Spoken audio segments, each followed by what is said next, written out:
सविस्तर रिपीट जसं अभिनंदन वर्तमान एपिसोड आपण त्या ठिकाणी पाहिला तसं काही होतंय का हे आपल्याला त्या ठिकाणी पाहावं लागेल. पण भारत जो आहे तो रिस्पॉन्सिबल नेशन आहे आणि जर खरोखरच अशा प्रकारे त्या पायलटला पकडलं असेल तर नेमकं कुठल्या परिस्थितीमध्ये पकडलं, कशा प्रकारचं त्याचं बिहेव्हिअर होतं यावरून पुढची दिशा त्या ठिकाणी ठरेल. पण ना फक्त आपण त्या ठिकाणी ते एअरक्राफ्ट त्या ठिकाणी पाडलं, त्याचबरोबर त्या पायलटला सुद्धा ताब्यात घेतलं. आणि पुन्हा थोड्या वेळापूर्वी आपण जी चर्चा करत होतो, जर पाकिस्तानच्या ISPR-नं हे जर मानलं की त्यांचे 2 फायटर जेट त्या ठिकाणी पडलेले आहेत, माझ्या मते ही सुद्धा पार्श्वभूमी असेल की त्यांना माहित आहे तिथला पायलट जो आहे तो पकडला गेलेला असेल किंवा तशा प्रकारचे इनपुट्स त्यांच्याकडे असतील. म्हणून आता दुसरा कुठलाच पर्याय राहिला नाही, म्हणून अगोदरच हात वर करून घ्यावं आणि आंतरराष्ट्रीय समुदायाला त्या ठिकाणी सांगावं की हो आमचे जे 2 त्या ठिकाणी फायटर जेट जे ते पडलेले आहेत. आता ते 2 म्हणतायत, आपला दावा जो आहे त्याच्यापेक्षा जास्त आहे.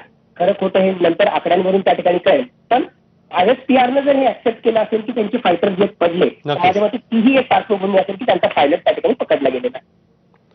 लगेच सर आणखी एक महत्त्वाचा मुद्दा जो मगाशी देखील आपण थोडासा डिस्कस केला होता आणि मग पुढे गेलो होतो. आता एक अपडेट आली त्यानुसार एकतर सगळे वरिष्ठ आपले मंत्रीगण, पंतप्रधान असतील, तिन्ही संरक्षण दलाचे प्रमुख असतील, हे सगळे सातत्याने एकमेकांच्या चर्चेत आहेत. गृहमंत्र्यांनी BSFच्या महासंचालकांशी देखील चर्चा केलेली आहे.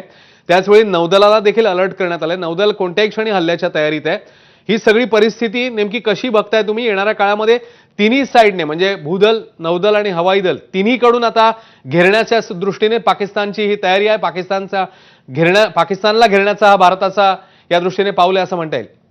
माझ्या मते यस, म्हणजे त्याला करारा जबाबच्या पॉईंटातून ही सगळी तयारी त्या ठिकाणी आहे. आणि मुळातच जे आहे प्रत्येकाला आपलं आपलं काम काय आहे ते चांगलं माहिती आहे. त्याच अनुषंगाने मागच्या 2 आठवड्यामध्ये आपण पाहतोय अतिशय कॉर्डिनेटेड मॅनरमध्ये हे सगळं आपलं प्लॅन चालू आहे. एकूणच कॉम्प्रिहेन्सिव्ह ऍक्शन आपण पाकिस्तान विरुद्ध घेतोय.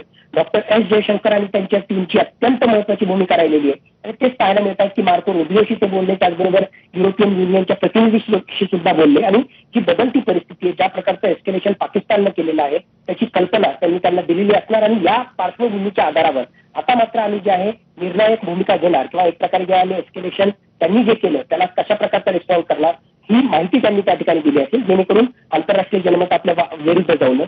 संरक्षण मंत्री